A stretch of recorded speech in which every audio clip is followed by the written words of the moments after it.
Após a queda do rei, né, com a proclamação da República em 1792, nós vamos ter aí a queda dos girondinos por conta de pressões internas muito grandes, né? Os jacobinos estavam usando como argumento a articulação política do rei. Olha só o que vocês fizeram, olha só. O rei vivo, né? E o rei rei, né? O rei tendo poder político, ele quase fugiu, quase que as forças contra-revolucionárias venceram a gente. E aí os jacobinos vão ganhar grande prestígio, né? E os jacobinos, dentro da Assembleia Legislativa da época, vão então acabar controlando a revolução, tá? A gente vai ter aí de 1793 a 1794 14 meses de jacobinos no poder, né? O período que ficou conhecido como Convenção, né?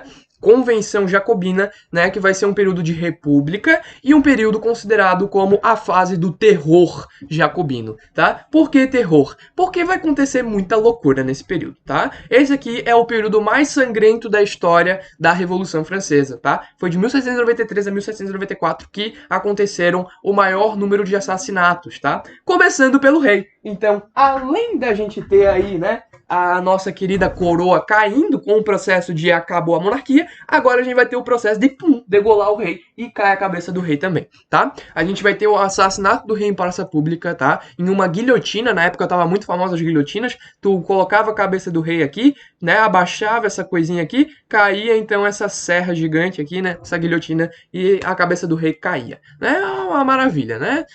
Jesus Cristo, como as pessoas, né, assassinavam de maneira, meu Deus. Assassinato é uma coisa terrível. Enfim, aí o que eles fizeram? Exporam a cabeça do rei em praça pública. Tentei pegar a imagem menos chocante possível para não aterrorizar vocês, né? E aí o que vai acontecer, né? Aí agora, beleza. Agora é a festa jacobina de execuções, assassinatos e mudanças sociais e políticas, né?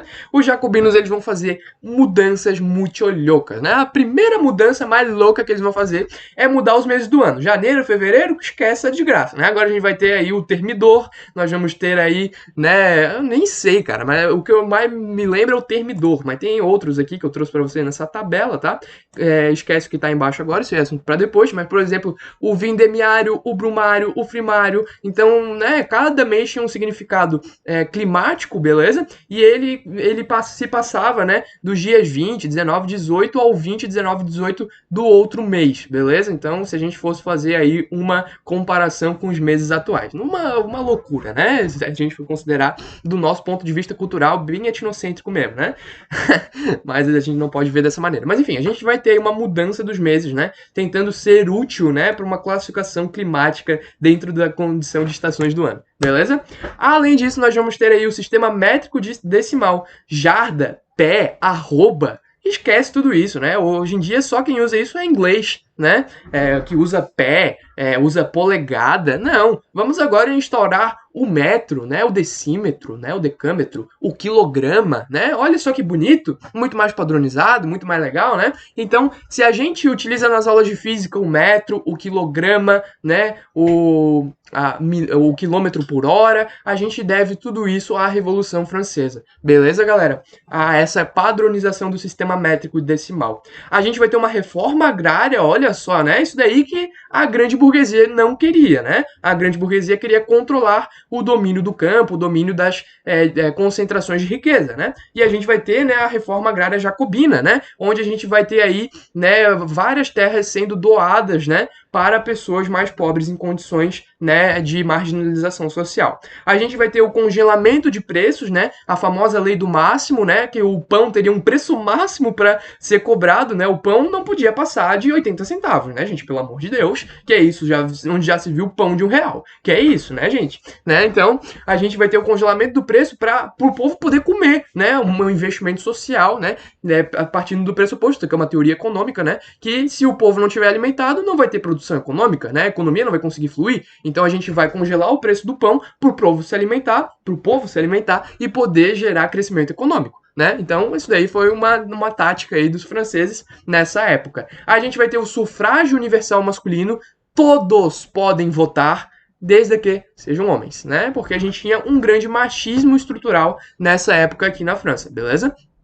A gente vai ter o fim da escravidão colonial, tá? Isso daí é um assunto que a gente vai ver mais pra frente, né? As independências na América Espanhola decorrentes desse todo esse processo de Revolução Francesa, tá? Então a gente vê aí várias consequências que a gente vê que influenciaram os próximos séculos, né, cara? As próximas décadas. Tudo por conta da Revolução Francesa. Acaba a escravidão nas colônias francesas, né? Acaba a escravidão no Haiti, por exemplo, né? Haiti vai ser o primeiro país a se libertar, o primeiro país independente, né? Da América colonial, principalmente a latina, né? Claro que as 13 colônias foram as primeiras a se tornarem independentes. Mas se a gente for considerar aqui, né, da América Central e América do Sul, o Haiti foi o primeiro, né? E aí a gente vai ter, né, toda essa contra-revolta haitiana, mas isso é um assunto para uma próxima aula, tá? E aí a gente vai ter aí também, né, todo esse período do terror, a guilhotina, né? Vamos guilhotinar todo mundo guilhotinando, né? Vai ter um querido lá que vai falar, eu acho que não devia guilhotinar todo mundo não, né? Tá muito radical. Guilhotina ele também, né? Vai ter um que falar, é isso aí, tem que guilhotinar mesmo, vamos lá, mata todo mundo. Quê? Não, o quê? Vai, guilhotina ele também, né? Então morreu feliz, pelo menos, né? Morreu com seu projeto político, né, sendo cumprido, né? O cara que queria que guilhotinasse mais, esse também foi guilhotinado, né? Tá sendo, né? Tá se metendo onde não deve, né? Pelo menos morreu com seu projeto político sendo afirmado, né, na prática, né? Olha que loucura. A gente vai ter a criação do Comitê de Salvação Pública, né? Que foi um comitê criado pelos jacobinos para, né, controlar quem que seria investigado. Investigado também barra executado, né? Quem se opôs ao governo jacobino seria executado, assassinado na guilhotina. Beleza? O maior líder dessa época vai ser um cara chamado Robespierre, tá? Esse cara que vai mandar guilhotinar todo mundo, mas a gente já volta para ele. Agora a gente tem que ver o que aconteceu em 1793. Em 1793, na cidadela de Vendéia, a gente vai ter uma conspiração católica, tá? Membros aí da classe média, baixa, vão ser influenciados pelo clero, tá? Católico, e eles vão fazer uma contra-revolução. O clero vai usar um argumento muito justo na época. Cara, eles estão matando todo mundo. A gente tem que se rebelar contra eles, né? E aí a gente vai ter um apelo nessa cidadela de Vendéia, né? Que eles queriam evitar a continuação dessa revolução que não favorecia os interesses católicos. Mas essa revolta ela vai ser instantaneamente controlada porque a gente tinha aí, né, os próprios jacobinos com o controle do exército. Então eles vão conseguir controlar essa revolução facilmente. Beleza? A gente vai ter aí uma mulher fantástica nessa época, galera, que vai ser a Olympe de Gouges. A Olympe de Gouges vai ser uma das primeiras mulheres da história a discorrer sobre a subordinação feminina, né, como as mulheres deveriam ter os mesmos direitos dos homens, como as mulheres deveriam lutar por sua emancipação, né? O que vai acontecer, ela vai ser executada também, né? Porque qualquer pessoa que trouxesse uma sugestão ou quisesse se meter no governo jacobino seria executado, né? A gente tem que ressaltar que a gente tinha um machismo muito grande nessa sociedade, tá, galera? Mas a Olympe de Gouges é um símbolo, tá? Até hoje nessa luta feminina, beleza?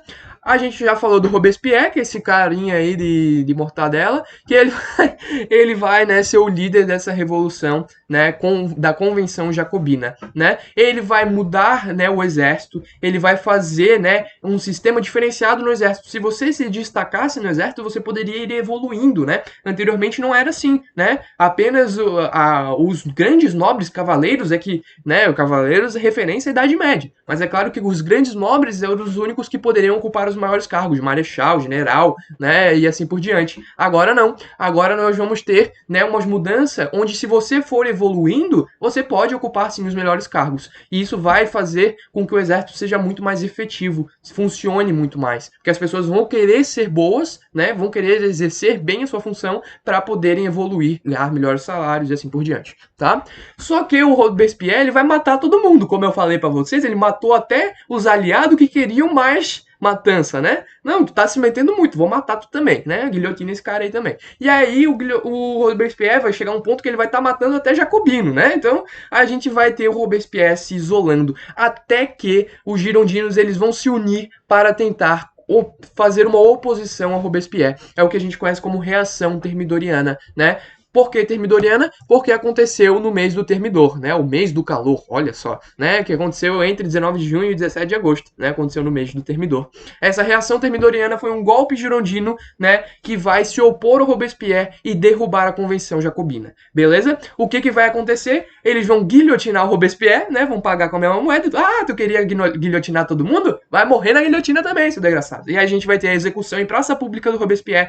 Assim como fizeram com o rei, vão mostrar a cabeça do Robespierre para todo o povo ver, né, qual é o destino de quem se opõe aos girondinos, né? E a gente vai ter aí, né, a dissolução do Comitê de Salvação Pública, né? Acabou essa história de executar todo mundo. Eles vão revogar todas as medidas, né, sociais que o Robespierre fez. Então, reforma agrária vai voltar a ser como era antes, as terras voltam aos antigos donos, né? A gente vai ter o fim do sufrágio universal masculino, né? A gente vai ter aí a volta do voto censitário, ou seja, você vota apenas se você tiver dinheiro, né? Uma exclusão clara dos pobres do processo de votação e escolha democrática, né? Obviamente que democracia não existia nessa época, né? A gente vai ter aí apenas os ricos, né? Os grandes burgueses votando, e a gente vai ter aí uma fase extremamente conservadora, tá, galera? A gente vai ter aí os nossos queridos girondinos no poder. O que vai acontecer é que essa fase é denominada o Diretório, tá? E ela vai acontecer de 1795 a 1799, onde a gente vai ter 5 pessoas comandando ao mesmo tempo, uma pentarquia. Olha que loucura, uma pentarquia,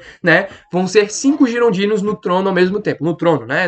Obviamente que comandando essa república, beleza? Os girondinos que voltaram ao poder, eles vão revogar, como eu já falei para vocês, as medidas radicais, né? Consideradas radicais, né? Dos jacobinos. Eles vão promulgar uma nova Constituição em 1795, onde reafirmava todas essas revogações, né? Voltava a ser o voto censitário.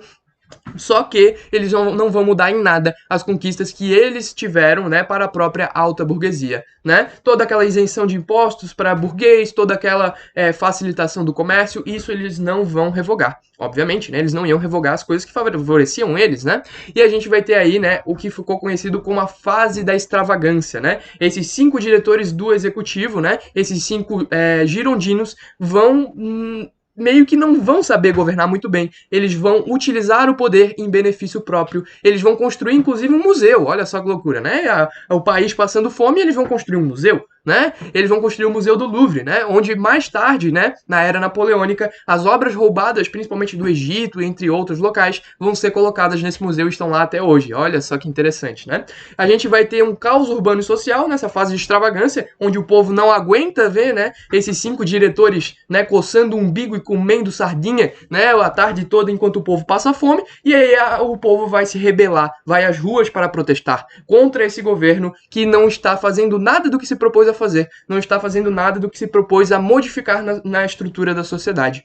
A gente vai ter aí, inclusive, uma das grandes revoltas da época, né, em 1796, que foi a Conspiração dos Iguais, né, que foi proclamada aí pelo Gracchus Babeuf, né? O Gracchus, ele tinha essa ideia de fazer uma revolta que prestasse à população a função de que todos somos iguais e todos devemos, então, participar desse processo político. Então, ele queria derrubar o diretório e colocar, então, um governo do povo, né? É considerada uma das primeiras revoluções socialistas da história, tá? Muitas pessoas se referem ao Gracchus como um dos principais influenciadores do socialismo, beleza? Mas o socialismo a gente deixa uma próxima aula, que é muito complexo pra gente estudar, beleza? O que vai acontecer? Um caos institucional, mais um, né? Nesse incrível processo de Revolução Francesa, mais um caos institucional, onde só o exército funcionava, né? O exército que foi mantido, né? Aquela reforma que o Robespierre fez, quando ainda era a Convenção Jacobina, essa reforma foi mantida no diretório girondino, né? E esse exército, ele funcionava muito bem. Esse sistema de ascensão dentro do exército estava funcionando muito bem. E um cara, né, se aproveitou muito bem disso. Esse carinha que vocês estão vendo aí era o Napoleão, né? Napoleão Bonaparte, ele vai crescendo muito no exército, né? Ele era um simples soldado e ele começou a evoluir a ponto de se tornar um grande general, né? E aí os girondinos, né, que vão ver essa ascensão social, eles vão ver que o povo adora, ama o Napoleão, eles vão conversar com o Napoleão. Ô, vem cá, meu querido, tu quer participar aí de um golpe com a gente, né? A gente coloca no poder, a gente continua controlando, tu vai ser só uma marionete, né? Mas aí o povo vai pelo menos gostar de ti e o povo vai parar de se rebelar contra mim, né? O girondino muito esperto, né? Por sua vez, né? O que vai acontecer? Os girondinos, eles queriam estabilidade, eles não queriam mais as revoltas sociais acontecendo, né? Por isso que eles queriam colocar alguém popular no governo, beleza? E aí o que vai acontecer? No dia 18 de Brumário, né? O calendário eles continuaram deixando da maneira como os jacobinos mudaram, a gente vai ter o autogolpe, né? Ou seja, os girondinos vão dar um golpe em si mesmo que vai levar então Napoleão Bonaparte ao poder. No fim das contas, isso seria um tiro pela culatra, porque o Napoleão Bonaparte vai governar de maneira bem déspota, tá, galera? Mas enfim, isso é tema de uma próxima aula, né? A gente vai ter as aulas de período napoleônico. Vejo vocês lá, espero que tenham gostado. Beijão pra todos, né? Deixa comentário aí, dá um feedback, o que vocês acharam, o que vocês gostaram, se ficaram com alguma dúvida, perguntem também. Beijão, vejo vocês numa próxima oportunidade, valeu!